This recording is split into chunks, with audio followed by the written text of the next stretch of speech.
Bonjour tout le monde, bienvenue à cette quatrième session du webinaire BIM électrique consacrée à la phase exécution. Je vais attendre un petit peu que les personnes inscrites se connectent, donc le temps que tout le monde arrive. Donc c'est l'heure et effectivement il y a un nombre de participants qui arrivent. Donc on va patienter quelques instants. Et on démarrera la présentation.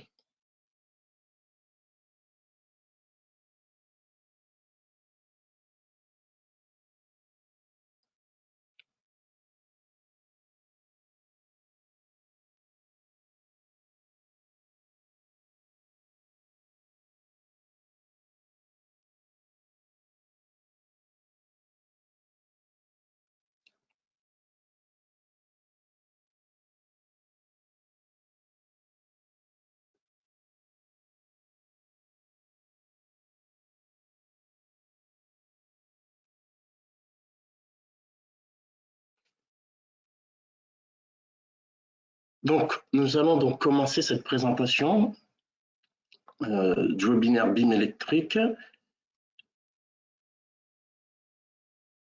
consacré donc à la phase exécution dans la gestion d'un projet électrique.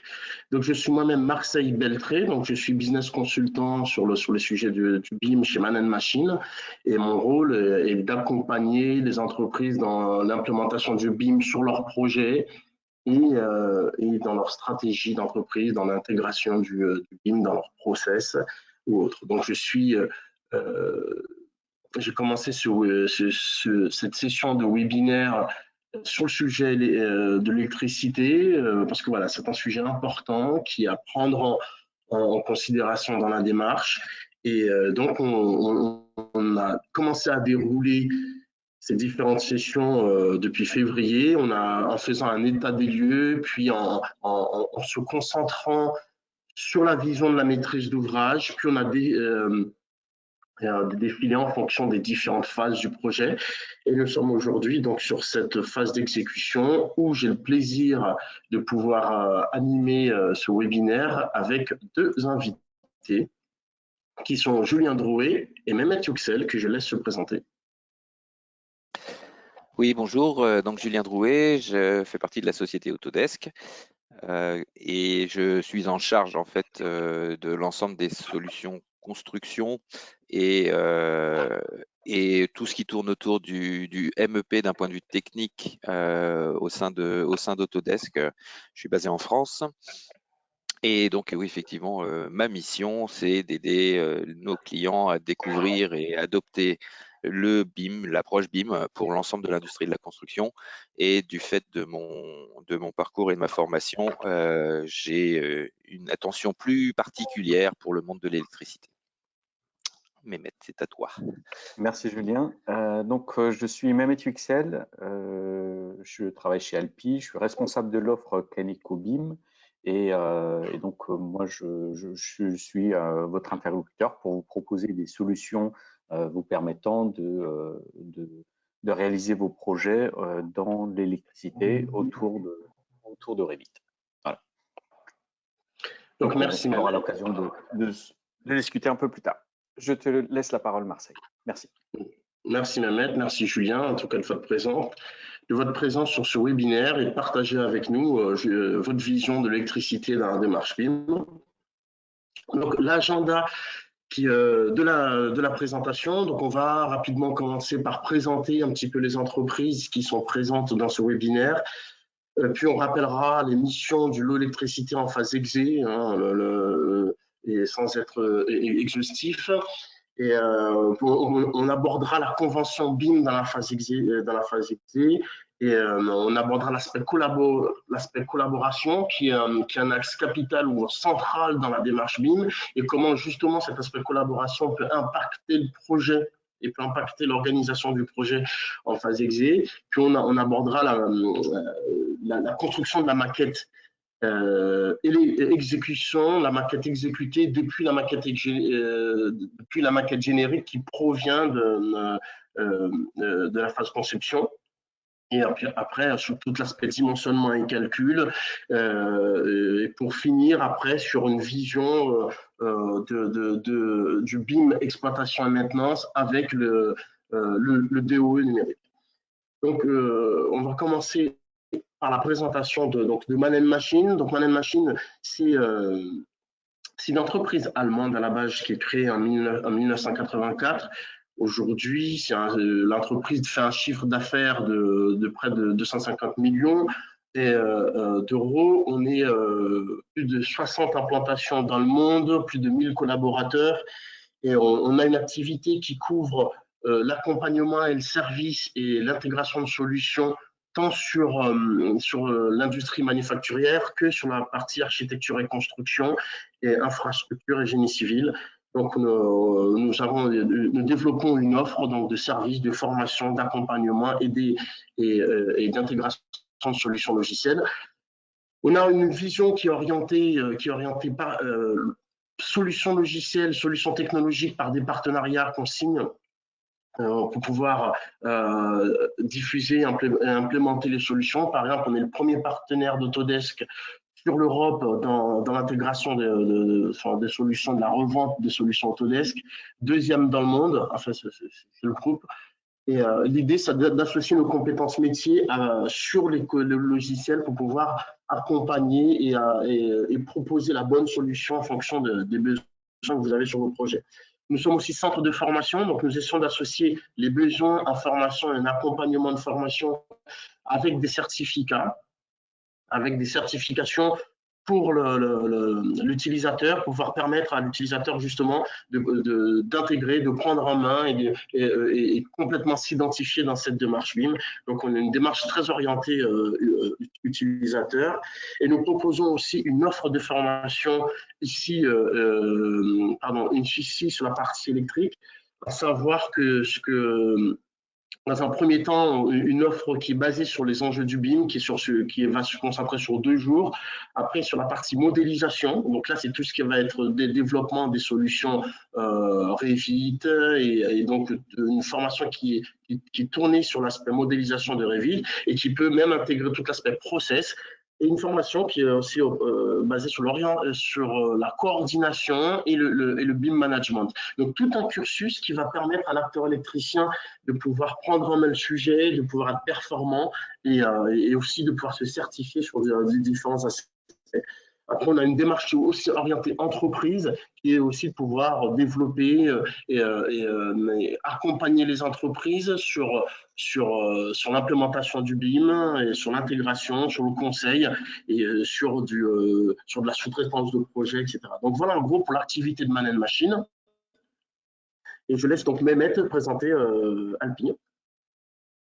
Merci Marseille.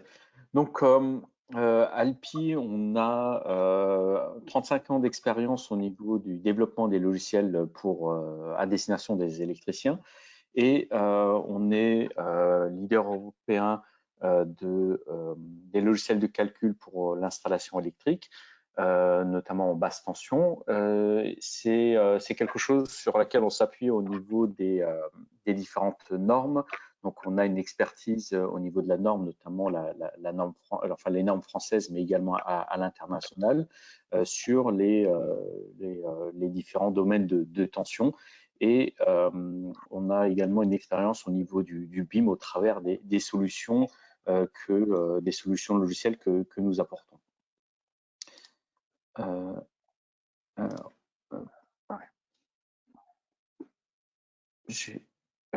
Excuse-moi Marseille, j'avais juste un retard, donc c'est bon. Merci pour la slide.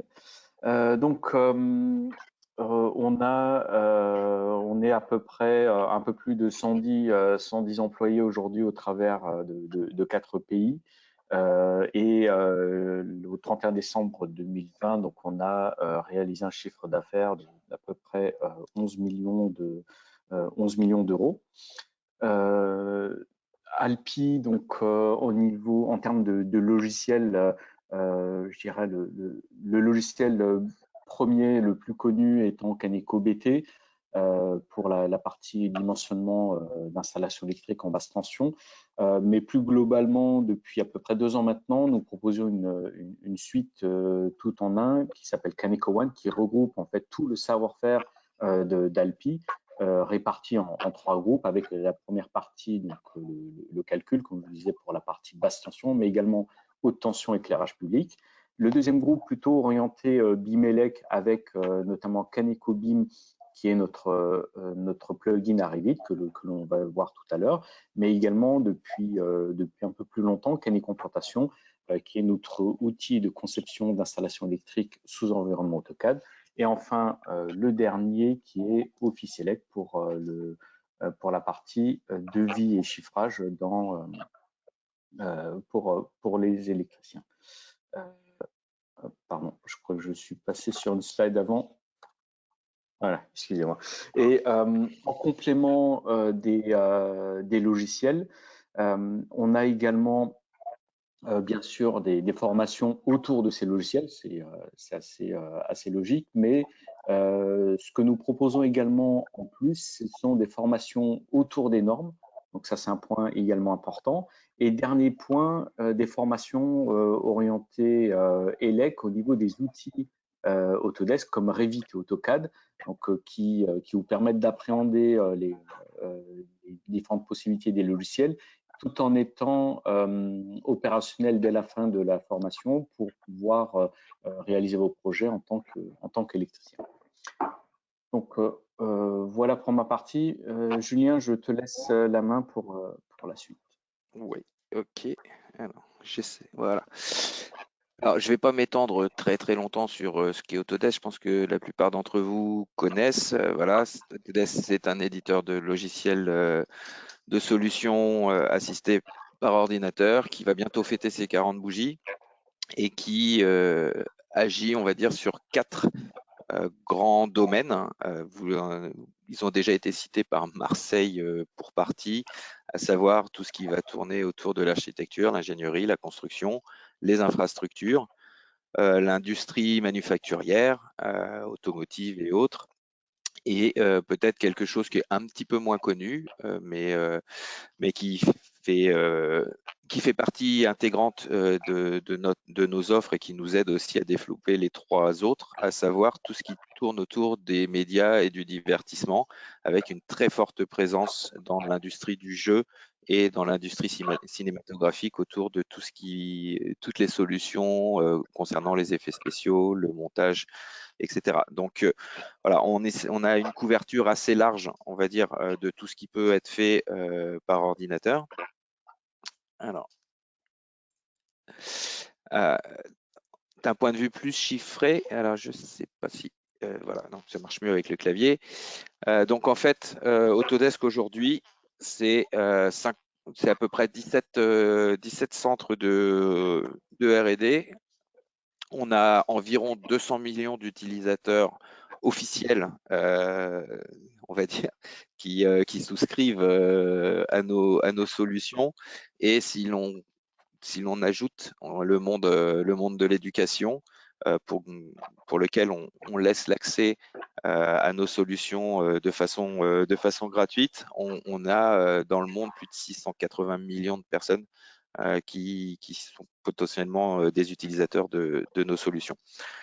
Donc voilà, on est très présent sur l'ensemble de ces mondes et on a une offre assez importante avec beaucoup de logiciels et on va dire pour les clients, notamment du monde de l'architecture, de l'ingénierie et de la construction, pour simplifier un peu les choses, on a créé il y a quelques temps ce qu'on appelle une collection dans laquelle on regroupe en fait l'ensemble des produits phares susceptibles d'intéresser les utilisateurs.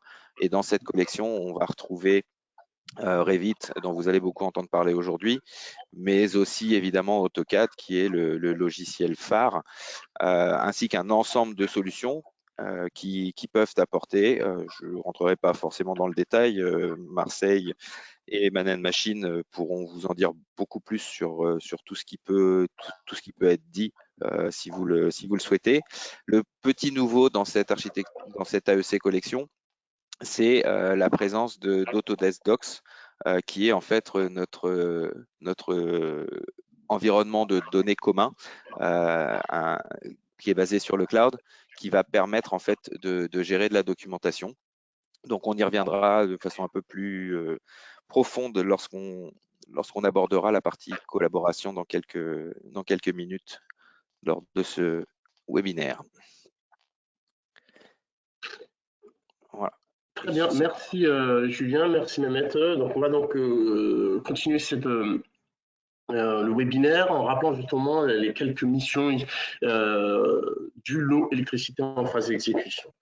Donc, dans un premier temps, en phase d'exécution, on peut parler de load 400, load 450, tout dépend de ce qui va être décrit dans la convention BIM et de la façon dont la maîtrise d'ouvrage va organiser ses besoins. On est dans un objectif d'intégrer les données d'exécution dans la maquette numérique et de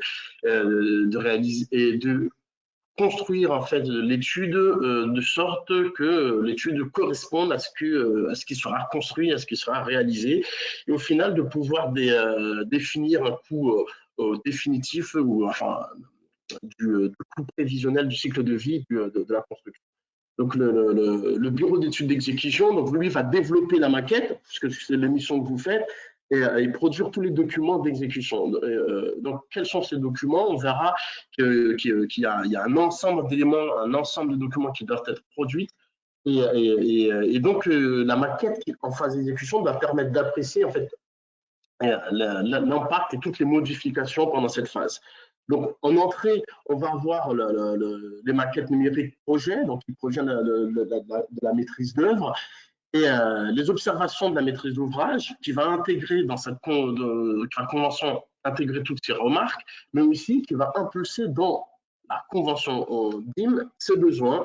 Et c'est ces besoins qui doivent être clairement précisés dans la phase d'exécution. Parce qu'aujourd'hui, c'est vrai que dans beaucoup de cas,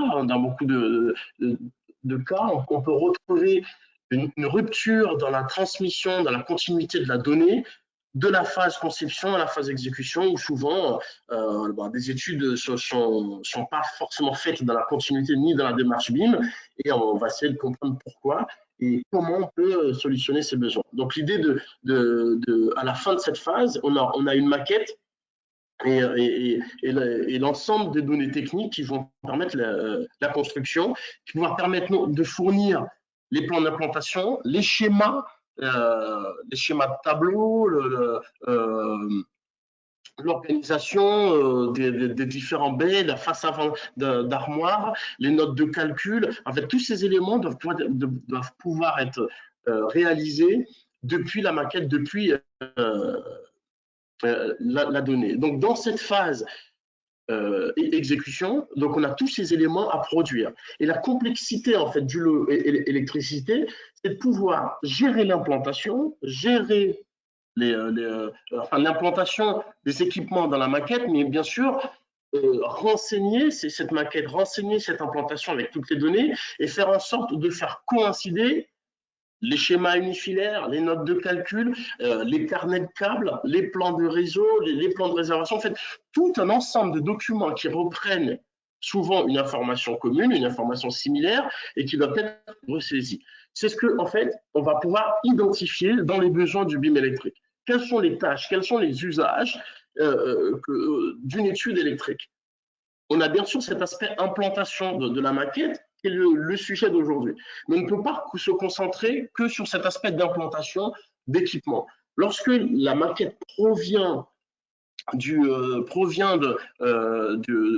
la consultation et qu'on récupère cette maquette pro, cette maquette générique, comment on la travaille, qu'est-ce qu'elle devient, comment on implémente, est-ce qu'on recommence tout au début? En fait, aujourd'hui, clairement, le cadre pour le lot électricité est clairement à préciser, et clairement à orienter et documenter aussi, parce qu'aujourd'hui, l'ensemble de ces phases, si on n'isole que la partie implantation, n'est pas vraiment prise concrètement dans la démarche. Donc, c'est pour ça qu'il est capital d'inscrire dans les conventions quels sont les besoins, quels sont les usages, quelles sont les attentes de la maîtrise d'ouvrage dans le processus BIM de tous ces éléments. Sinon, bon, la partie schématique va être prise à part, donc il y a une rupture dans la chaîne d'information, ainsi que pour tous les éléments de la donnée. Donc, le défi, c'est de pouvoir, depuis la maquette électrique, répondre à tous ces besoins, à toutes ces missions, à partir d'une information centrale d'une maquette de données. Et non seulement il y a ces tâches et ces besoins à prendre en compte, il y a la complexité de toutes les contraintes liées au lot électrique. On va parler, bien sûr, de la complexité des objets électriques dans la gestion de la maquette sur Revit qu'il faut prendre en compte. Il y a l'aspect des données fabricants qui a une influence claire sur le résultat de calcul. Bon, on parle de tout ce qui est protection à prendre en compte dans les dimensionnements d'armoire. Donc, il y a l'aspect fabricant qui est une vraie contrainte à prendre en considération dans la démarche. Les normes électriques, parce qu'on n'a pas une norme, chaque pays a sa norme, chaque domaine de donc, il y a tout un aspect normatif à prendre en compte. Il y a l'aspect plaque technologique aussi qui est un vrai sujet, parce que quelle plateforme va permettre de décrire concrètement l'installation électrique en phase d'exécution. C'est pour ça qu'aujourd'hui, dans cette phase, il y a beaucoup d'études qui finissent sur AutoCAD, à la main, à ressaisir avec des Lisp, des choses qu'on a pu développer auparavant, et qu'on n'arrive pas aujourd'hui à rester dans une continuité de la donnée en la phase exé. Il y a l'aspect aussi interopérabilité, qui est un vrai sujet sur la coordination des différents outils, des différentes données, des différents métiers, pour pouvoir justement alimenter concrètement cette maquette. Donc aujourd'hui, on a une réponse, c'est ce qu'on va voir sur comment Alpi, en travaillant avec Revit d'Autodesk, va pouvoir permettre de répondre à tous ces besoins et pouvoir enrichir la maquette en fonction des phases, en fonction des données et des demandes de la maîtrise d'ouvrage. Donc, c'est à cette étape, avant d'aborder concrètement comment est mise en place la phase exécution dans la démarche, j'aurais juste une petite question. Donc, quelle est aujourd'hui la proportion de projets que vous réalisez en BIM dans la phase d'exécution? L'idée, c'est de voir concrètement combien de projets aujourd'hui finissent sous AutoCAD alors que la démarche est en BIM et que on finit par tout produire par AutoCAD, puis par ressaisir dans Revit parce qu'il faut produire une maquette. Donc, quelle est la proportion de projets aujourd'hui qui sont réalisés en BIM dans la phase d'exécution?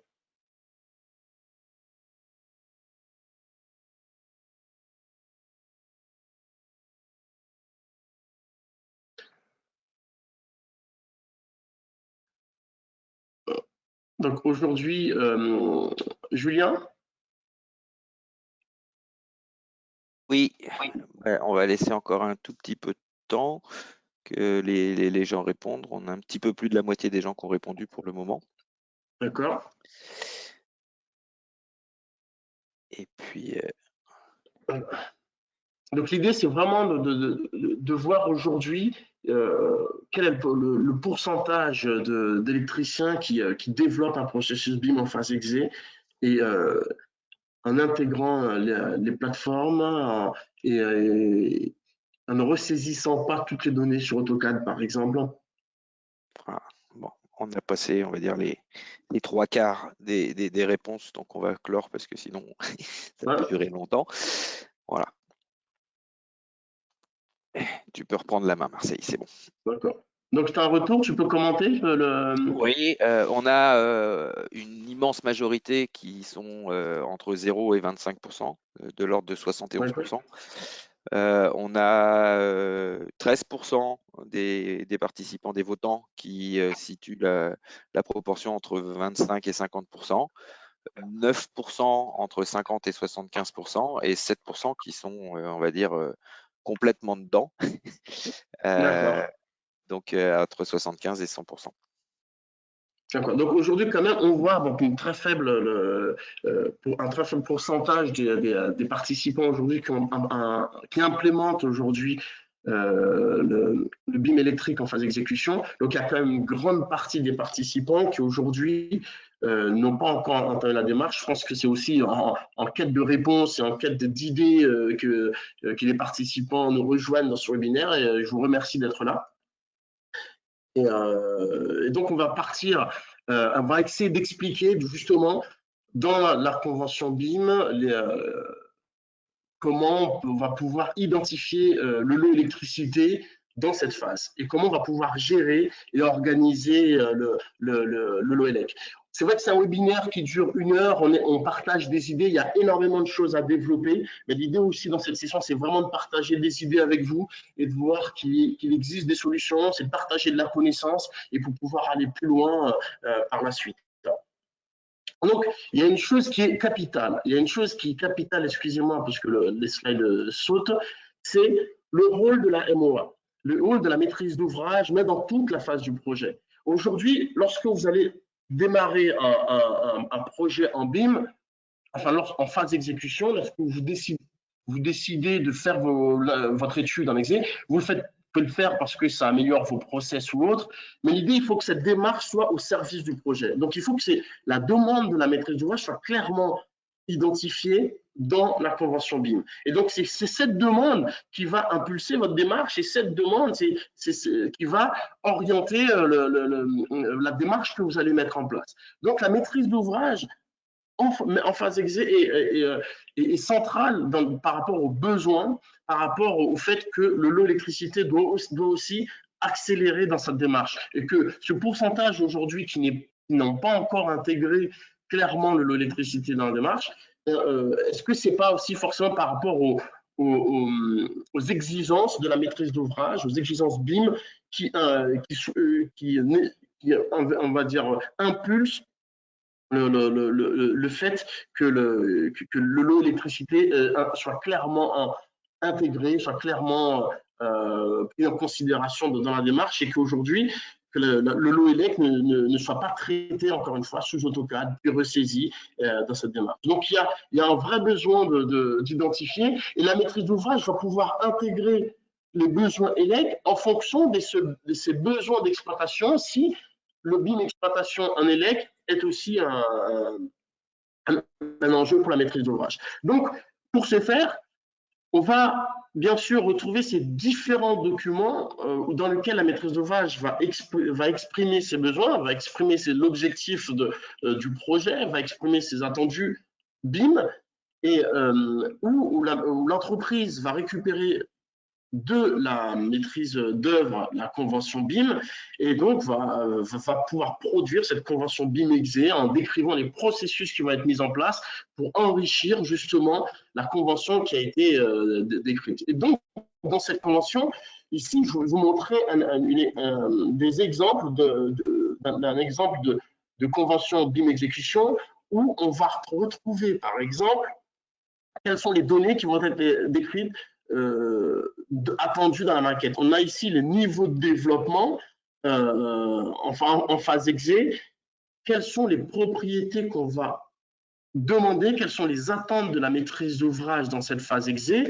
Donc, on a ici toute une liste de caractéristiques qu'on va pouvoir retrouver en phase d'exécution. Donc, on va attendre à retrouver, par exemple, toutes ces caractéristiques en phase exé, données qu'on ne va pas demander plus tôt dans le projet. Et donc, les données qu'on verra qu'on ne va pas forcément retrouver en phase d'exploitation parce qu'il n'y a pas de nécessité. Mais tout ce qui est puissance, tout ce qui est coefficient, on va pouvoir être en attente de ça. Et ces données, c'est dans la convention BIM qu'elles sont exprimées. Et donc, c'est parce que la maîtrise d'ouvrage va exprimer ce besoin que vous allez pouvoir l'implémenter et donc mettre en œuvre le processus qui va permettre en fait de réaliser cela. Et donc, l'organisation que vous allez mettre en place pour pouvoir produire et livrer l'information est capitale. Lorsque vous entrez dans une démarche BIM, il faut mettre en place une organisation qui fait quoi? Définir les rôles, qui contrôle le projet, enfin le BIM référent en interne, le BIM modeler, le coordinateur par rapport au projet. Une fois que les rôles sont définis, clairement décrire le processus pour livrer l'information. Donc ça aussi, en phase d'exécution, il est capital que dans vos bureaux d'études, dans vos bureaux d'exécution, que les acteurs soient clairement identifiés, même si parfois c'est une personne. Souvent, dans les bureaux, bon, on a une personne pour faire le projet, et voilà, il n'y en a pas 50 par rapport, il y a une personne chargée du projet. Mais cette personne, elle va s'occuper de la modélisation, mais par rapport au projet, il va pouvoir intervenir soit en tant que coordinateur, un coordinateur du lot électricité, et il va pouvoir aussi, cette personne va pouvoir aussi être à même de suivre et gérer les échanges de l'information entre différents niveaux et différents acteurs. Et c'est ce process et toute cette organisation qui nous est guidée dans la norme BIM ISO 19650 qui nous décrit comment ces informations doivent être transmises et gérées. Je vous montre ici, par exemple, un exemple de BPMN ou de protocole en phase exé que ici, on va récupérer les données qui proviennent de la maîtrise d'œuvre, on va récupérer tout ce qui est CCTP, on va récupérer tout ce qui est convention, on va mettre en place une organisation en identifiant par exemple les acteurs du projet et les tâches, ici par une préparation et analyse de la maquette qui provient du dossier de consultation. Et une fois qu'on a défini cette phase, on va pouvoir identifier un conteneur, un lieu central où on va partager l'information et on va pouvoir décrire toutes les données qui vont sortir à la fin de cette phase. Et puis, on va rentrer dans la phase modélisation, dans la phase calcul. L'idée, ici, en vous présentant ce domaine, c'est vous montrer que vous devez décrire le processus qui va vous permettre de produire vos livrables. Entre chaque phase du projet, quel est le protocole mis en place, quels sont identifier les solutions, identifier les outils, identifier les données d'entrée qui vont vous permettre au final de produire une maquette et décrire le processus qui vous permet de livrer cette information. Donc, cette phase est capitale de pouvoir décrire ce processus pour que justement les différents intervenants comprennent la démarche que vous mettez en place et qui vous permettent de produire les différents livrables attendus. Et donc, c'est ce protocole qu'on va essayer de voir comment elle peut être réalisée. Parce qu'il ne suffit pas, encore une fois, dans le MELEC, que de modéliser dans Revit. Il faut prendre en compte les données de calcul, enfin, les solutions de calcul, les données schématiques, les fabricants, et tout ça, c'est à mettre en compte dans le protocole pour que les autres acteurs du projet prennent conscience en fait de tout ce qu'il y a à mettre en place dans le LOELEC. Donc, c'est pour ça que l'aspect collaboration et l'organisation du projet est capital. Les échanges sont capitales. Et c'est un sujet que Julien va pouvoir nous présenter plus précisément, à savoir comment il est capital de pouvoir organiser, gérer l'information et suivre cette donnée dans l'organisation du projet. Je te laisse la main, Julien. Ok. Alors, j'espère que… Voilà. Donc, effectivement, vous avez vu que, notamment au travers des conventions BIM, la notion de collaboration entre les différents intervenants, c'est vraiment quelque chose de primordial dans l'approche BIM. Et clairement, c'est quelque chose qui est utilisé et se met en place du début des études jusqu'à l'exploitation. Donc aujourd'hui, on s'intéresse plutôt à ce qui se passe après la phase d'appel d'offres. Il en demeure pas moins que la nécessité d'avoir cet espace collaboratif, cet endroit où gérer la donnée et les documents, c'est quelque chose de vraiment primordial. Alors, si on regarde un petit peu l'évolution du contrôle des documents, on peut voir que au fil des temps, avec la complexification des projets, etc., on a un volume de documents et un nombre de versions qui est énorme et qui augmente exponentiellement. On a quelque chose de nouveau qui est arrivé au cours de ces 20 dernières années, c'est l'utilisation des technologies mobiles. Et on a un besoin d'être conforme à un certain nombre de process et de normes, dont notamment l'ISO 19650 qui a été cité tout à l'heure, qui vient en plus de tout ce qui avait pu être mis en place au travers des descriptions loi MOP, etc. Donc, on a vraiment une vraie évolution dans la façon dont les documents sont contrôlés, sachant que naturellement, les documents, c'est exactement le cœur de tout projet en fait. Et ça, petit souci pour passer les slides. Voilà. Donc, aujourd'hui, on a un certain nombre de technologies qui sont utilisées pour s'appuyer et réaliser ces contrôles de documents. On a des outils de collaboration cloud tels que ceux que nous proposons, dont on va parler un petit peu plus tard. On va naturellement avoir des besoins de traiter des PDF. Hein. Ça reste quand même un format pour tout ce qui est livrable qui est complètement central. Et puis, on a aussi, dans cette logique de mobilité, on a vu apparaître ces 10 dernières années de nombreuses applications sur le chantier. Donc, en fait, on a d'un côté des outils cloud pour gérer les documents, des jets, des choses comme ça. On a tout un tas de documents PDF qui peuvent représenter des plans, des tableaux Excel, des CCTP, des choses comme ça. Et en plus, on va se retrouver avec des applis spécifiques pour gérer le suivi du chantier. Donc, hop, j'essaie de reprendre la main.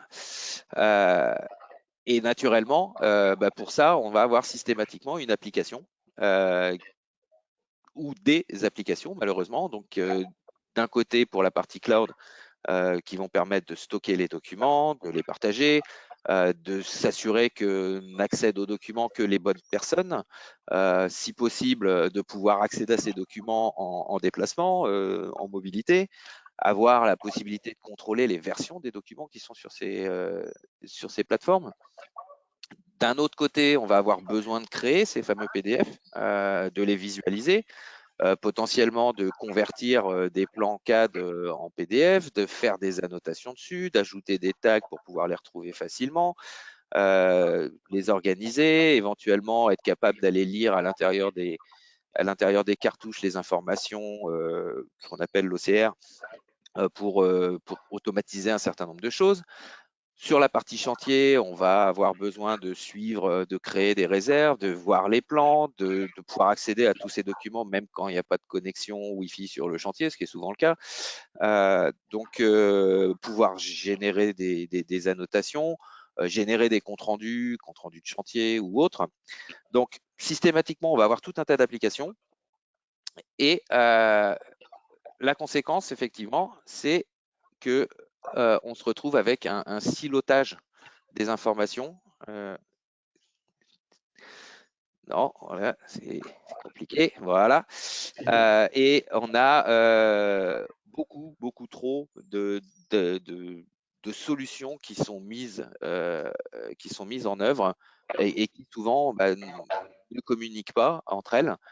Donc, on est obligé d'aller recopier tel document dans tel autre environnement, sur telle appli, etc. Donc, il y a tout un tas d'informations qui ne transitent pas correctement. Et c'est à cause de ça que notamment la norme 19650 s'était vertuée à essayer de mettre de l'ordre dans tout ça. La conséquence, évidemment, de ne pas pouvoir avoir l'ensemble de ces éléments dans un seul et même environnement, on va dire, c'est qu'on n'est jamais sûr d'utiliser la bonne version du document, puisqu'on se demande toujours si au moment où elle a été recopiée, il y a bien la bonne qui a été recopiée au bon endroit. Donc ça, c'est un vrai problème. Et donc, je vais me permettre de faire une petite digression, on va dire, de façon assez simple, sur ce à quoi s'attache la norme 19650. Donc en fait, de quoi il s'agit? Vous l'avez vu tout à l'heure cité dans les slides de Marseille, j'en ai déjà parlé 2 fois. En fait, c'est une nouvelle norme qui est apparue en décembre 2018, qui s'intéresse au projet BIM, et c'est une norme ISO, donc une norme internationale. Et son rôle, c'est vraiment de définir les méthodes et les procédures d'échange des données et d'informations dans le cadre d'un projet BIM.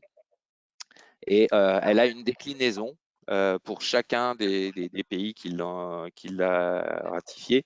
Donc on a une version propre à la France en fait, notamment. Et pour info, il y a 27 pays quand même qui ont choisi de ratifier cette norme, et pas que des pays européens, même si le nombre peut prêter à confusion. On a tout un tas de pays dans le monde qui ont choisi de ratifier cette norme. On la voit de plus en plus souvent citée dans les appels d'offres, donc c'est, je pense, important de savoir de quoi il s'agit. Et naturellement, elle donne un socle commun pour que les projets, notamment internationaux, qui se font en BIM, se passent bien, et donc c'est une vraie aide à l'adoption du BIM. Alors, qu'est-ce qu'elle réclame en fait? Cette norme, vu qu'elle décrit la façon dont les informations sont échangées, elle va demander à ce qu'il y ait une plateforme commune qui soit choisie. Et il faut que, au sein notamment de cette plateforme, on ait une gestion des procédures, on soit en mesure de gérer les accès, s'assurer que, on va dire, le maître d'ouvrage accède à telle ou telle information, tandis que les sous-traitants de l'entreprise générale éventuellement n'accèdent pas forcément à certaines informations auxquelles d'autres accèdent. Donc on a vraiment cette gestion des accès. On a la définition du flux des informations. On doit retrouver aussi des process pour tout ce qui est validation de documents, ce qu'on appelle chez nous les visas. On doit être en mesure d'identifier parfaitement les informations et le conteneur de ces informations, être en mesure de gérer toutes les modifications, les révisions, savoir pertinemment à tout moment quel est le statut de chaque document ou information, et gérer aussi la classification. Donc ça, c'est grosso modo tout ce que va exiger la norme ISO 19650 pour notamment cette fameuse environnement de données commun. Donc un terme qu'on retrouve souvent dans cette norme, c'est le fameux, en anglais, le CDE, le Common Data Environment. Donc c'est vraiment quelque chose de central. Et du coup, chez nous, on s'est attelé à proposer quelque chose qui réponde à ce besoin. Donc, l'ensemble, on va dire, de la solution cloud qu'Autodesk propose pour la partie construction s'appelle Autodesk Construction Cloud. Et en fait, elle s'appuie sur un environnement de données commun unique qui est Autodesk Docs. Donc, c'est cette solution notamment qui a été ajoutée à l'AEC Collection dont je vous ai parlé au tout début. Et donc, en fait, voilà, c'est ce que je disais.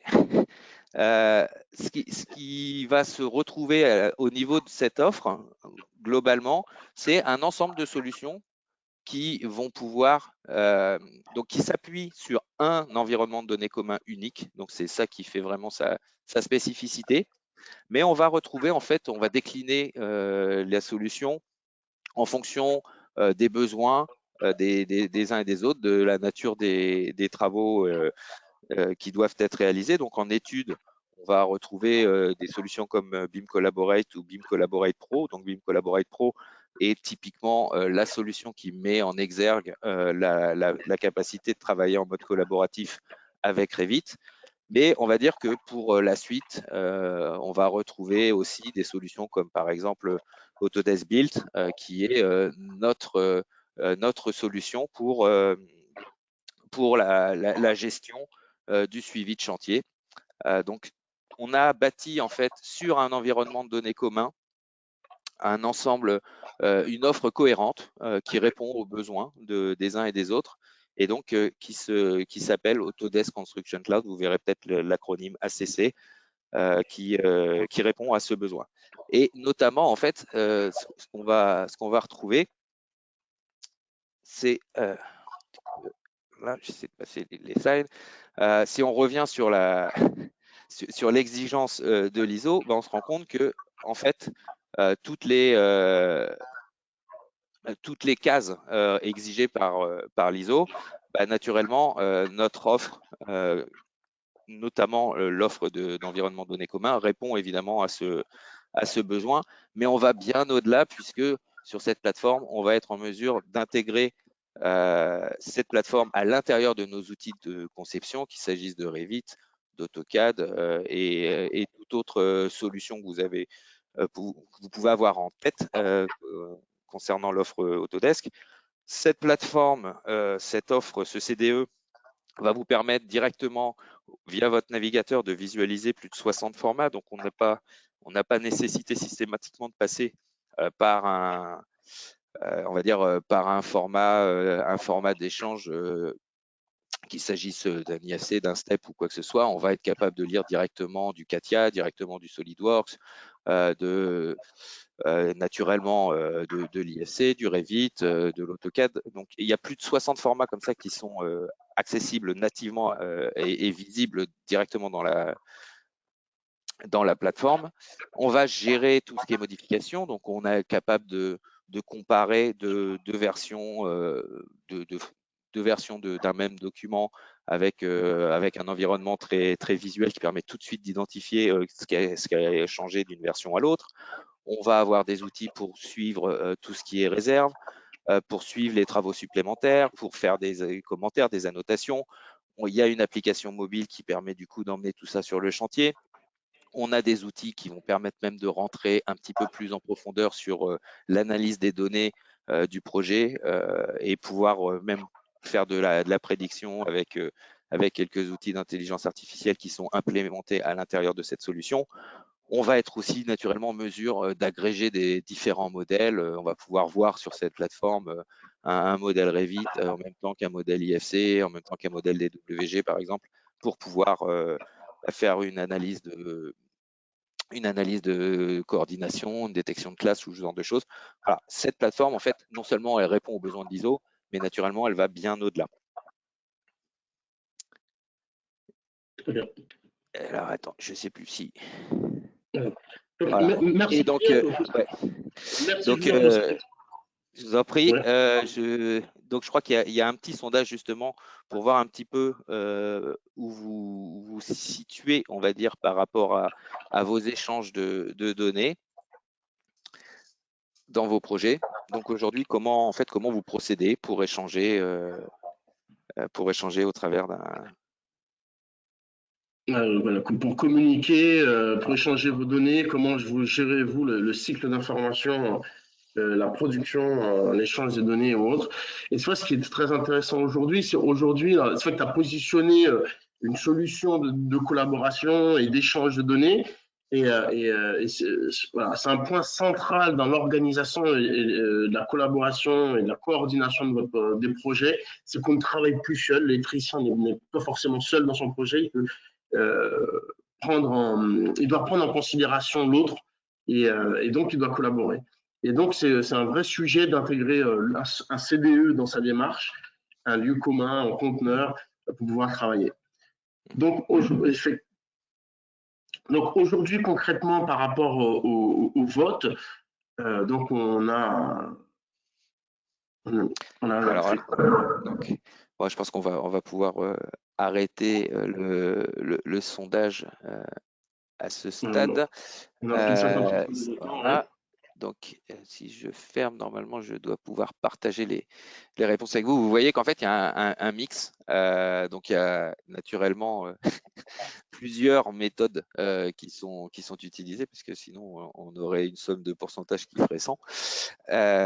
Mais on voit quand même une prédominance très importante sur les projets de solutions qui n'assurent ou qui assurent très difficilement notamment le suivi du versionning et qui, mine de rien, sans doute vous en rendez pas compte parce que c'est votre quotidien, mais qui sont très, très, très consommatrices de temps. Le temps que vous mettez à télécharger une pièce jointe, déjà à attendre que le fichier il arrive, à télécharger la pièce jointe, que ce soit sur WeTransfer ou par mail, puis ensuite le temps d'aller le placer sur le bon répertoire, de l'ouvrir, etc. Tout ça, c'est un temps qui est loin d'être négligeable et que lorsque vous faites ça à chaque fois que vous recevez une mise à jour de l'architecte, du lot gros œuvre du l'OCVC. À chaque fois que vous recevez un fichier, vous refaites exactement la même procédure. Alors, mine de rien, ça vous prend pas grand-chose. Comme ça, vous vous dites, ouais, c'est bon, ça me prend 2 minutes à télécharger la pièce, et puis après, peut-être 5 minutes à la mettre au bon endroit. Mais c'est 5 minutes fois 3 fois, par exemple, puisque on peut imaginer que vous êtes sur 3 projets en parallèle et vous avez ça une fois par semaine. Et 5 minutes fois 3 fois une fois par semaine fois le nombre potentiel de personnes chez vous qui le font, on est rapidement sur des choses qui vous prennent peut-être bien 1 heure à 1 à 2 heures par semaine. Vous multipliez ça par le nombre de semaines dans l'année, ça vous donne une idée de ce que vous coûte, entre guillemets, la non-utilisation d'un environnement de données commun qui vous permettrait d'éviter toutes ces choses-là. Et c'est vrai que quand on vous dit ah mais c'est cher, ouais, ça apporte quelque chose, mais il faut le mettre en fait en regard du temps que ça va vous faire gagner sur un certain nombre de tâches et je parle même pas de la facilité d'utilisation et de toutes les fonctionnalités qui vont derrière, c'est simplement le temps que ça vous a fait gagner à simplement pouvoir visualiser directement dans votre navigateur un plan avant de vous dire est-ce que je vais le télécharger, est-ce que ça vaut le coup ou pas, quoi. C'est juste ça. Donc, centraliser la donnée, gérer sa collaboration, c'est un point central dans cette phase d'exécution. Il y a énormément d'intervenants, énormément d'échanges. C'est vrai que quand on parle de fichiers partagés, on doit encore être dans cette idée de conserver la continuité de l'information. Vous voyez, c'est la grande difficulté, je dis même c'est le grand défi du LOELEC, c'est de conserver la continuité de l'information entre le plan d'implantation, donc cette maquette qui change, qui évolue, les schémas d'armoire qui changent, qui évoluent, et donc pour qu'on puisse faire en sorte que toute la démarche qui est mise en place puisse rester pérenne durant tout le cycle de vie du projet, durant toute la phase d'étude. C'est ce que va nous présenter par exemple Mehmet sur comment justement Alpi propose de garder une continuité entre la maquette numérique qui bouge et qui évolue, et les différentes tâches et besoins du lot électricité dans la démarche électrique. Je te laisse prendre la main, Mehmet. Oui, merci Marseille. On va... C'est bon, ok. Donc, merci Julien, merci Marseille. Il y a une notion qui est effectivement importante dans la continuité de l'information. Lorsque vous récupérez un fichier qui a été fait de manière séparée, effectivement, se pose également la question du recollement. Qu'est-ce qui a changé dedans? Qu'est-ce que j'ai besoin de reporter d'un fichier à un autre? Donc, ça peut rajouter de la complexité. Et alors, excusez-moi.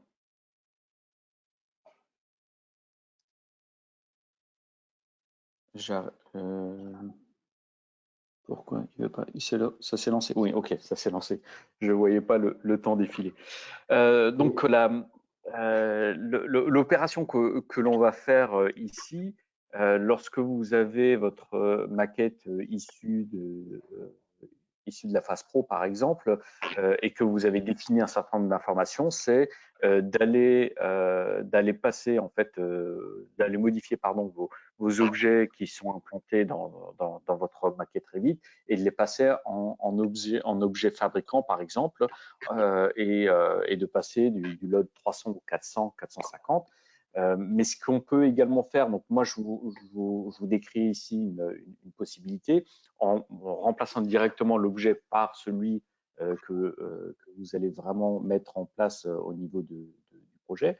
Mais on peut également avoir une approche un peu différente dans le sens où on va réexploiter les objets qui ont été implantés en attribuant des caractéristiques ou des propriétés fabricants et donc garder le même objet et le compléter. Donc on est toujours dans cette optique de récupérer, transformer, compléter un objet ou un système au fur et à mesure de l'évolution de votre projet.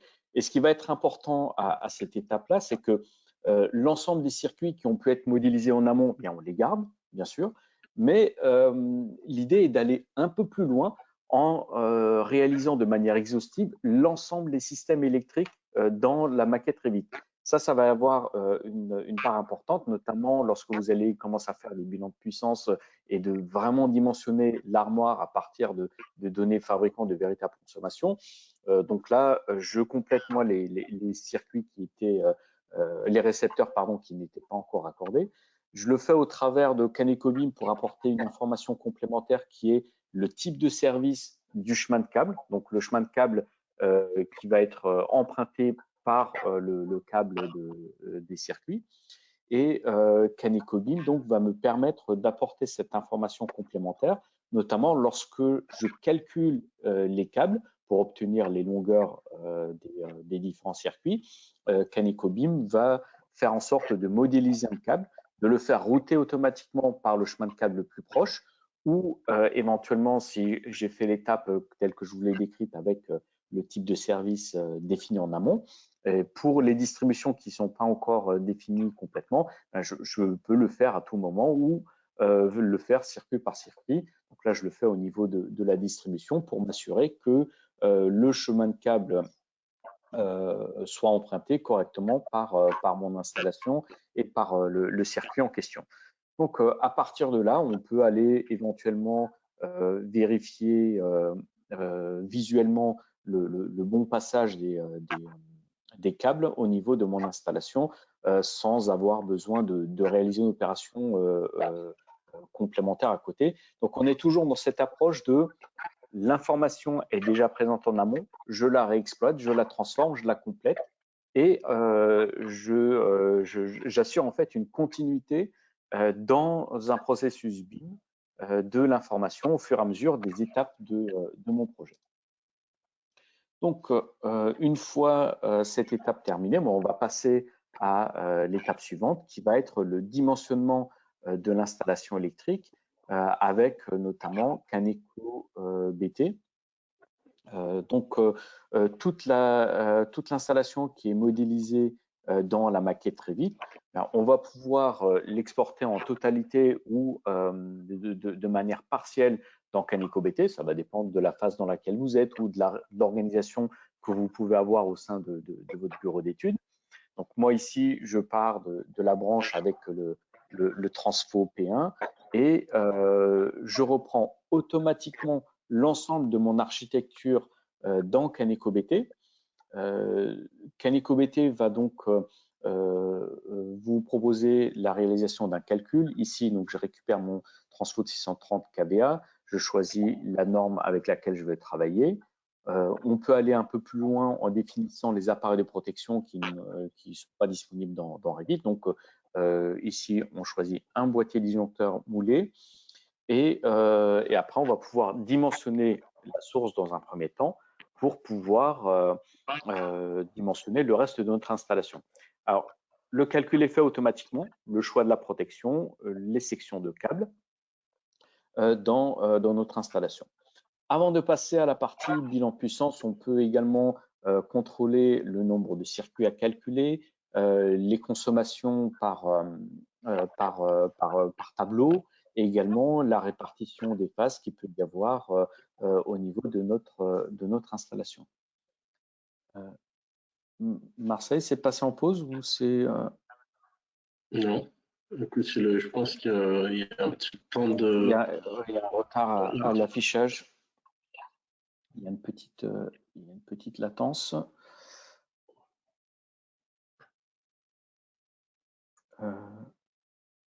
Ça déroule bien, hein? Oui, ok. Bon. On va continuer. Donc là, c'est tout. Oui, pardon? Non, continue, commente. Hein. Donc, une fois qu'on a vérifié avec le graphe réseau, mais on va pouvoir dimensionner automatiquement au travers du bilan de puissance de CanecoBT les différents tableaux. Donc, ça va avoir une incidence au niveau de l'appareillage de protection et des câbles qui en découlent. On va pouvoir également compléter la schématique avec l'unifilaire tableau, donc avoir une documentation tableau par tableau de notre installation électrique et également pouvoir contrôler les longueurs, les le nombre de récepteurs, les charges, etc. Et enfin, le dernier mode de saisie qui, moi, est celui que j'utilise le plus dans CanecoBT, c'est le tableur qui va me permettre d'avoir tout l'ensemble des informations utiles affichées directement, de rajouter les types, les sous-jeux de barres, les groupes de tête pour pouvoir enrichir ma schématique. Et enfin, on va pouvoir lancer le calcul complet de l'installation électrique, donc le dimensionnement automatique des câbles, des protections, vérifier par exemple la coordination des câbles, des protections, la sélectivité sur 2 ou 3 niveaux pour assurer une sélectivité complète et ensuite faire éventuellement un choix complémentaire ou un paramétrage complémentaire au niveau de l'appareil de protection lorsque c'est nécessaire. Donc ça c'est, je dirais, votre quotidien sur cette partie-là dans le cadre de l'optimisation de votre installation électrique. Une fois toute l'étude réalisée, donc le choix des câbles, les protections, les critères de calcul, etc., on va pouvoir produire la documentation qui vient alimenter votre dossier, donc avec les différents unifilaires, les notes de calcul, bien sûr, toutes les nomenclatures qui sont disponibles dans CanecoBT, que ce soit les câbles, les protections, également les courbes de sélectivité et les coordinations protection câble pour venir appuyer les choix que vous avez faits, ainsi que les fiches de conformité. Je pense qu'il y a un léger décalage, la vidéo continue, mais ça reste un peu figé. Donc, toute la documentation que vous pouvez bien sûr produire en PDF, intégrer telle qu'elle dans Revit, mais également une autre possibilité, c'est de faire un simple export DXF, par exemple, de votre unifilaire tableau et de l'intégrer dans Revit en tant que DXF accessible avec tout ce que ça implique, donc des blocs, des attributs, etc. Dernier point qui est également important, le fait d'avoir réalisé tout ce qu'on a fait tout à l'heure va nous permettre d'éditer également une face avant d'armoire, donc définir une enveloppe de l'armoire, de confirmer les hypothèses qui avaient été faites ou les études qui avaient été faites en amont et d'intégrer également ces éléments-là directement dans Revit comme document complémentaire associé à une distribution, à une autre, donc avec les différentes possibilités d'affichage, la liste, la nomenclature pardon, de l'appareillage avec les accessoires, etc. Donc vraiment être dans cette optique de j'ai mon objet électrique dans Revit, je calcule les protections en tête de mes circuits avec les bonnes références, les bons accessoires, etc. Et toutes ces informations-là vont être remontées dans la maquette pour centraliser toutes les données. Donc ça, c'est une étape qui est assez importante. Et on va pouvoir donc après, centraliser et mettre à jour la maquette. Je vois qu'il y avait des questions, on va essayer d'y répondre tout à l'heure en fin de il y aura une session question-réponse. Ouais. Il y a une session question-réponse par la suite. Et donc, on peut continuer, Mehmet. Et effectivement, donc merci Mehmet pour cette présentation. Ce qu'on a pu voir ici. Ouais, j'avais juste une dernière partie sur la mise à jour en fait. Attends, okay. Je vérifie. Oui, excuse-moi. J'avais la dernière partie avec la remontée des informations, en fait, l'actualisation de la maquette Revit avec les résultats que l'on obtient dans CanecoBT. Alors ça, c'est vraiment très important parce qu'en fait, on va pouvoir comparer ce qui a été calculé, ce qui a été modifié et sélectionner les éléments que l'on souhaite mettre à jour. Donc ça, c'est une démarche que vous allez avoir. Éventuellement, l'ajout de distribution ou de nouveaux circuits si vous avez modifié l'arborescence de votre installation dans CanecoBT, c'est également quelque chose que l'on peut faire. Et on choisit les paramètres que l'on veut afficher et intégrer dans la maquette. Donc ça va être également important pour définir les données que vous allez vouloir, que vous allez transmettre. Donc moi j'ai choisi ici au niveau de mes circuits les sections, l'appareil de protection qui a été choisi, etc. Donc l'ensemble de ces informations sont créées en tant que paramètres partagés sont exploitables soit dans les propriétés des circuits, mais également dans les étiquettes, telles que je l'ai fait ici, mais également dans les plans que vous allez produire. C'est-à-dire que j'exploite ces paramètres partagés pour créer mes nomenclatures Revit avec, par exemple, le nom du circuit, le type d'appareil, le type de câble, la section par circuit pour compléter vraiment mon installation de cette façon-là. Alors, avant de passer à cette étape, une fois que l'on connaît les sections de câbles dans notre installation électrique, mais on va pouvoir dimensionner ou redimensionner les chemins de câbles ou alors valider des hypothèses que l'on aurait pu faire en amont et définir si tel ou tel chemin de câble est adéquat par rapport à son contenu. Donc ça, c'est également une étape importante.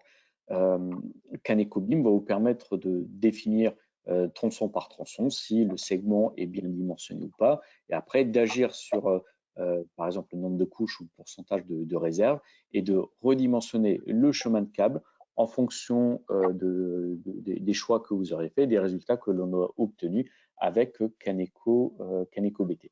Donc là, je redimensionne juste quelques éléments. Une fois que les calculs sont faits, alors à cette étape, normalement, les réservations, tout est peut-être déjà mis en place au niveau de l'étude. Donc, ça va vous permettre soit de confirmer ce qui a été fait ou, si ce n'est pas trop tard, bien sûr, de demander une révision éventuellement au travers du BIM Manager par rapport à une étude qui aurait pu être faite dans la maquette Revit. Donc, calcul des réservations, représentation, nomenclature et édition des plans de réservation avec les informations qui sont issues. Donc, on est toujours dans la même maquette avec les informations qui sont centralisées au fur et à mesure. Donc là, je suis à la dernière étape. Je récupère les DXF que j'ai produits dans Caneco BT, le schéma unifilaire de mon installation électrique et les faces avant d'armoire que j'ai réalisées à titre de documentation ou de manière exhaustive dans ma maquette. Et enfin, ce que je vous disais tout à l'heure, le plan, ici je suis sur un plan éclairage avec donc la liste des circuits, l'appareillage qui est sélectionné, les types de câbles et les sections. Donc ça, c'est à titre d'exemple, on peut faire plus, on peut faire moins, ça dépend de ce que vous souhaitez faire. Donc voilà un peu sur 3 étapes ce qu'on va apporter avec Caneco BIM et Caneco BT. Toujours assurer cette continuité d'information, traiter la donnée, mettre à jour, la compléter au sein d'un même environnement pour centraliser les informations. Voilà, donc si vous avez des questions, on pourra revenir à la fin de la présentation. Merci Marcel. Merci Mehmet, très intéressant. Là, on voit encore une fois l'importance de la continuité de l'information et ce qui est très riche dans la présentation que tu nous fais, c'est de montrer justement qu'il n'y a pas de rupture dans la chaîne d'information et qu'en chaque phase, à chaque besoin, que ce soit de la production d'un schéma, production de face avant d'armoire, dimensionnement, de chemin de câble, carnet de câble, en fait, c'est une information qui véhicule, qui est continue, qui est intègre et donc qui vous permet de répondre aux besoins de la maîtrise d'ouvrage. Ce qui est capital aussi dans ce que tu présentes, c'est cet aspect de coordination. La coordination entre les différents lots, les différents outils et le processus mis en place est capital dans votre démarche. Donc, on en parlera par la suite. Donc, on peut lancer un petit sondage sur les usages. Est-ce qu'une solution de type Caneco BIM, par rapport à ce que Mehmet vient de vous présenter, est susceptible de vous intéresser? Est-ce que pour pouvoir justement enrichir votre processus avec Revit et la maquette?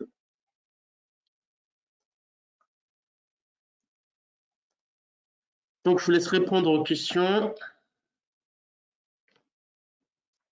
On a déjà une majorité de votants. Il y a une majorité de votants, oui. Très...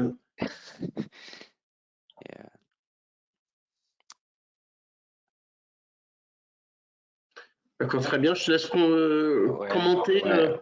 On va laisser encore juste une dizaine de secondes les gens répondent et encore 35% des gens qui qui n'ont pas répondu. Ça augmente un petit peu. Voilà. Donc on y est presque. Allez, on va fermer et je vais partager avec vous les résultats. Donc en fait, on voit qu'il y a... Bon, déjà, ce qui est rassurant, c'est que finalement, peu de personnes ne sont pas du tout intéressées. Merci. On a en fait en gros un quart des personnes qui sont déjà équipées et un quart qui sont indécis, donc il reste à convaincre. Et on a pratiquement la moitié des personnes qui sont intéressées à court ou long terme. Donc bon, ça veut dire qu'il y a quand même une volonté, je dirais globalement, d'aller vers ce type de process et de solutions pour permettre de répondre aux besoins. Je pense que les gens ont bien compris que l'intérêt de cette solution du couple Revit, Caneco-BIM, enfin du couple, là on est presque dans un trio, mais donc Caneco-BIM et Caneco-BT vont ensemble. On a la possibilité de couvrir l'ensemble des besoins en courant fort d'une étude électrique, que ce soit, je dirais, en phase d'étude pour faire du pro, que en phase d'exé, qui est l'objet de ce webinaire. Donc ça, c'est quelque chose de très encourageant, personnellement, je trouve.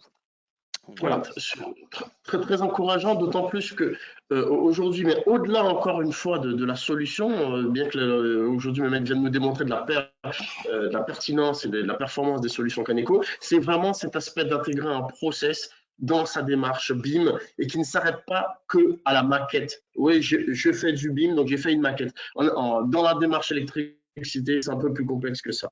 Donc, et tous ces besoins, en fait, si on passe l'idée, c'est de pouvoir produire un petit peu un DOE numérique avec toutes les données que Mehmet vient de nous montrer, qu'on va pouvoir enrichir la maquette avec toute la documentation produite, avec toutes les informations ELEC qui ont été prescrites, c'est-à-dire les données. Lorsque Mehmet vous montre les informations qu'on va pouvoir réinjecter dans la maquette, eh bien, ces informations, c'est parce qu'elles ont été prescrites par la maîtrise d'ouvrage, elles sont clairement définies dans la convention et qu'on va pouvoir enrichir le DOE de ces données parce qu'elles sont demandées. Et c'est ça qui, en fait, c'est ça qui est capital dans cette démarche, que la maîtrise d'ouvrage se met au centre de la demande et rythme en fait ce processus BIM électrique. Parce que sans demande, effectivement, on fait des processus pour améliorer sa démarche, pour optimiser ses résultats, mais on va dire le gros, c'est de pouvoir amener cette maquette réalisée jusqu'à l'exploitation maintenance. D'autant plus qu'aujourd'hui, on sait que il y a la maîtrise d'ouvrage a des obligations, a une obligation à plusieurs obligations par rapport au BIM. Mais quel est justement le rôle de la maquette numérique dans ces obligations? Donc, le maître d'ouvrage doit transmettre à l'employeur un dossier technique. Est-ce que la maquette aujourd'hui, la maquette DO électrique ne fait pas forcément partie de ce dossier technique? En fait, c'est pas quelque chose qui est normé aujourd'hui, c'est pas une demande qui est clairement établie. Et c'est ce genre de choses qui doivent être intégrées et pour être sûr que dans toutes les demandes, que la maîtrise d'ouvrage va définir dans son cahier de charge que les exploitants vont pouvoir tout mettre en œuvre pour pouvoir produire ces données. Et pareillement, on a aussi l'exploitant. L'exploitant qui est censé maintenir l'installation, qui va maintenir toute l'installation électrique, s'assurer de la continuité, de la maintenance et de la fonctionnalité de l'installation qui est définie. Donc, est-ce que cette maintenance va être faite à travers la maquette DO, la maquette exploitation maintenance? Quel est le cadre de mise à jour de cette maquette? C'est tous ces aspects qui sont à définir, sachant que dans le dossier technique, sachant que depuis l'arrêté du 20 avril 2012, on doit transmettre un dossier technique. Ce dossier technique comprend donc bien sûr les notes de calcul, les schémas unifilaires qu'on vient de voir, donc les plans d'exécution qu'on a définis, les plans d'implantation, des canalisations des chemins de câbles, les plans d'attente. En fait, toute une liste de documentations qui sont clairement définies par l'arrêté, mais aujourd'hui, la maquette électrique, si on veut faire des estimations, des analyses à travers, doit être intégrée dans cette démarche. Donc, c'est un cadre qui reste à définir. Le rôle de cette maquette et les BIM électriques dans les usages d'exploitation maintenance. Et c'est des choses qui restent encore à définir et qui sont capitales pour que demain, l'ensemble des acteurs électriciens lancent leur démarche. Et pareil, encore une fois, si on s'oriente sur l'arrêté du 10 octobre 2000, ce sont encore ces documents qui constituent le dossier technique. Mais il est pour moi capital qu'on intègre la maquette numérique dans cette démarche, parce que l'installation technique évolue au fur et à mesure de l'exploitation. Donc, il faut, si on veut faire vivre la maquette, si on veut intégrer la maquette électrique dans ce processus gestion, exploitation, maintenance en lien avec la GMAO, qu'on intègre en fait cette maquette dans ce dossier technique en finalité.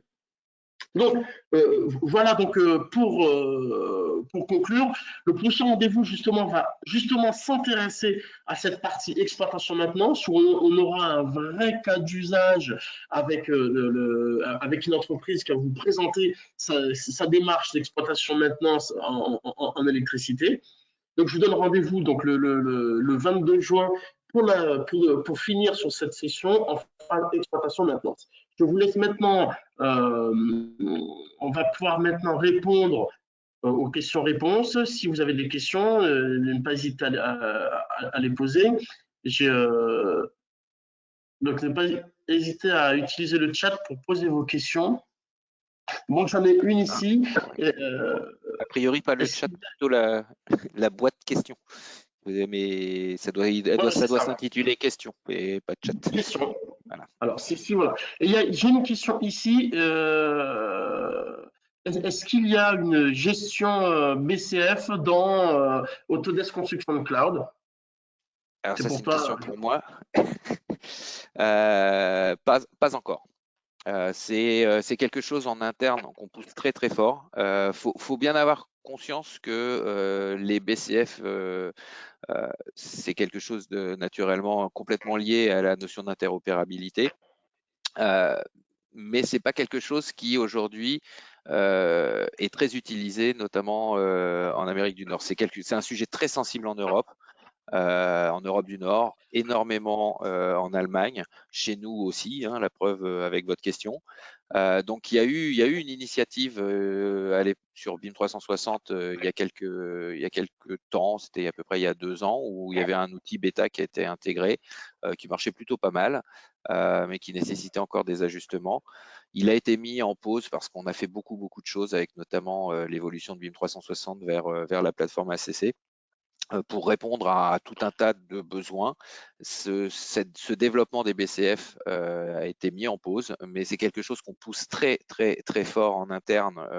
Je dirais toute la communauté des techniques et pas mal de commerciaux au sein d'Autodesk dans les zones concernées sont en train de pousser très fort vis-à-vis des gens qui font les décisions sur les développements pour leur faire comprendre que c'est quelque chose de crucial qu'il faut absolument que l'on puisse avoir pour pouvoir répondre aux besoins de nos clients. Donc, la réponse est non, pas encore, mais on a très bon espoir pour que ce soit quelque chose qui apparaisse assez vite. Voilà. Est-ce que c'est compatible avec Vault? Alors c'est deux choses qui sont un peu différentes. Vault, c'est une solution de gestion, c'est un coffre-fort numérique, mais on va dire on-premise, c'est-à-dire en local, là où notre solution est une solution cloud. Alors c'est compatible dans le sens où évidemment on peut mettre en place des processus pour sauvegarder des choses qui sont sur Vault, sur ACC et vice versa. En règle générale, les gens qui font la solution d'une solution en local avec leur propre serveur, c'est qu'ils veulent pas entendre parler de cloud parce que pour différentes raisons. Donc en général, on choisit l'un ou l'autre, mais c'est compatible, oui, dans le sens où on peut mettre en place des interactions entre les deux, oui. D'accord, très bien. Alors, question Mehmet, quid les IFC pour Caneco? Comment gérez-vous aujourd'hui les IFC? Mehmet? Bah, Effectivement, avec le micro, ça fonctionne bien. Les IFC, nous, on ne va pas le gérer en direct, c'est-à-dire qu'on n'a pas de plateforme IFC. On le fait au travers de Revit, de l'import-export de Revit, et l'ensemble des paramètres qui sont disponibles dans Caneco BIM, que Caneco BIM va rajouter dans la maquette Revit, sont disponibles pour l'utilisateur, étant donné que ce sont des propriétés Revit à proprement parler. Donc, je ne sais pas, j'espère que je réponds à la question. Je pense que c'est un point que j'ai presque hésité à en parler quand dans ta vidéo, où tu montrais le réimport des propriétés en provenance de Caneco en tant que paramètres partagés dans Revit. Ce qu'il faut voir, c'est qu'à partir du moment où ces propriétés font partie intégrante des propriétés d'un objet en tant que paramètre partagé, on a la possibilité, lorsque l'on va créer un IFC à partir de la maquette Revit, de faire un P7 spécifique qui regroupera ces propriétés. Donc, je dirais que tout ce que va créer Caneco à l'intérieur de Revit au moment du réimport est potentiellement récupérable dans un IFC. Bien entendu. C'est vrai que l'aspect aussi graphique de l'IFC, vous allez pouvoir utiliser Revit pour pouvoir afficher et naviguer dans la maquette ou tout joueur IFC. La maquette exécutée après les injections de toute la donnée Caneco ou autre qui proviendrait et qui viendrait enrichir Revit, peut effectivement être exporté en dataset avec des liens et tout ça géré dans les IFC. Après, il y a aussi cette question se poser par la maîtrise d'ouvrage, quel est l'objectif et quel est l'usage de l'IFC? Est-ce que c'est un but de faire des recherches, d'implémenter ou d'avoir une stratégie de gestion d'exploitation où la maquette va vivre? Donc, il y a toutes ces questions à se poser et voilà. Donc, est-ce que c'est juste pour transférer? Est-ce que c'est juste dans une démarche stratégique par la suite? Donc, j'ai une autre question. Et après, est-ce que la bibliothèque ELEC fournie donc avec Nicobim, je présume, est plus complète que celle de Revit? Alors, plus complète, non. Dans Revit, vous avez vraiment, de manière assez exhaustive, beaucoup de familles d'objets. Par contre, la question qu'on s'est posée, nous, en fournissant cette bibliothèque d'objets, était plus d'être pertinente et cohérente techniquement parlant. Donc, on est sur une bibliothèque de famille d'objets génériques, mais qui techniquement ont les bons paramètres, les bons domaines de tension et qui sont exploitables, que ce soit au niveau de la symbolique 2D, par exemple, qui correspond plus au standard que nous, on a l'habitude de faire en France, par exemple. Je viendrai compléter la réponse en disant que aujourd'hui, la bibliothèque Revit d'objets génériques, elle est ce qu'elle est. Elle mériterait certainement d'être complétée de nouveaux types d'objets. La plupart du temps, en fait, les gens nous demandent pas forcément des objets génériques, mais réclament des objets fabricants. Donc, c'est pour ça que typiquement, le travail que peut réaliser aujourd'hui Schneider, notamment pour mettre à disposition leurs objets sous forme de famille qualitative d'ailleurs par rapport à ce que vous pouvez trouver par ailleurs, c'est plutôt quelque chose, une démarche qu'on encourage.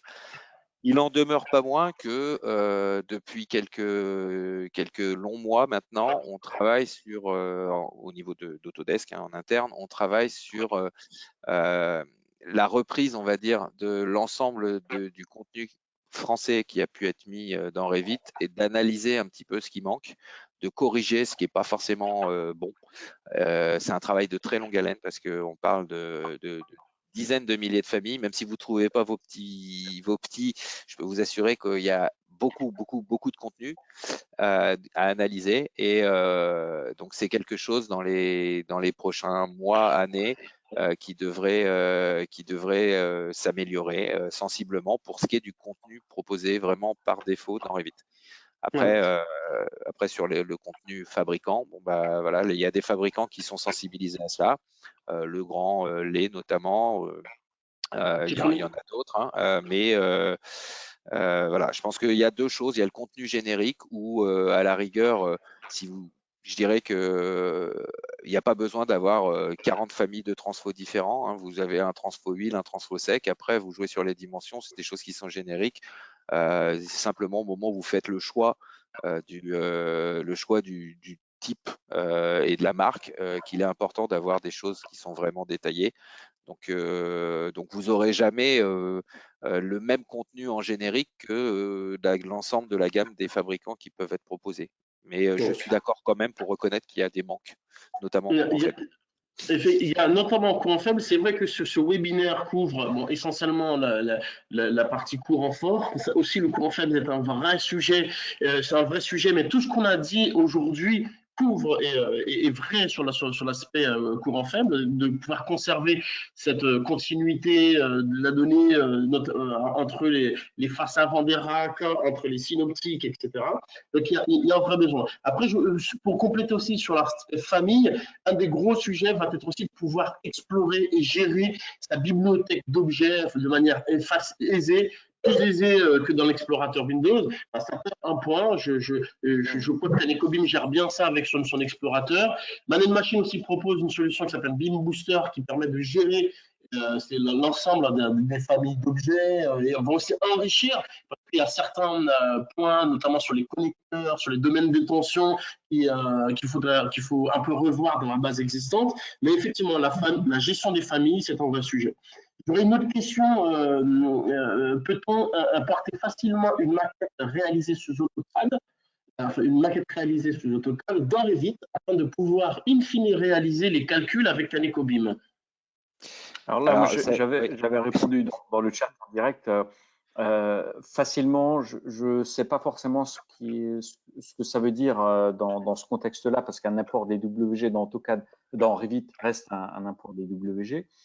Par contre, si vous utilisez Caneco Implantation dans l'environnement AutoCAD, tous les blocs seront de facto des objets électriques.